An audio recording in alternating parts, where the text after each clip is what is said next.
4.5%. That's where the 10-year Treasury yield sits right now. And if you don't understand why that number is a 5-alarm fire for your portfolio, stay with me.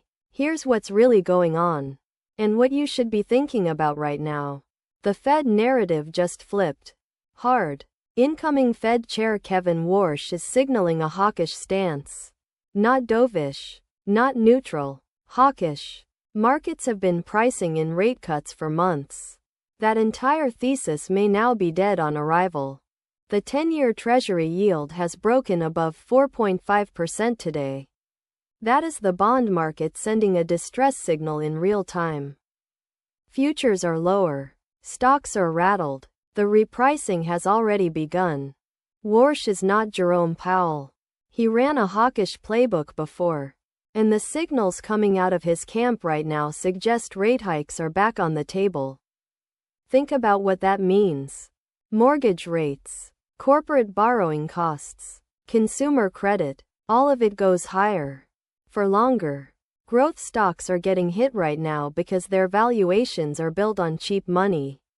When the discount rate rises, future earnings are worth less today. That is not opinion. That is math.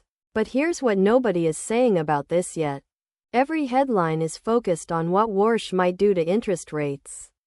But the real story? It's the credibility reset. Warsh has a long track record of prioritizing price stability over market comfort.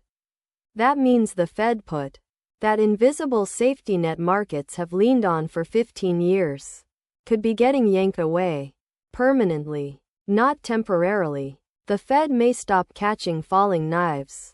And if that's true, the risk premium on every equity in your portfolio just changed overnight. 3 things worth thinking about right now. From an educational standpoint only.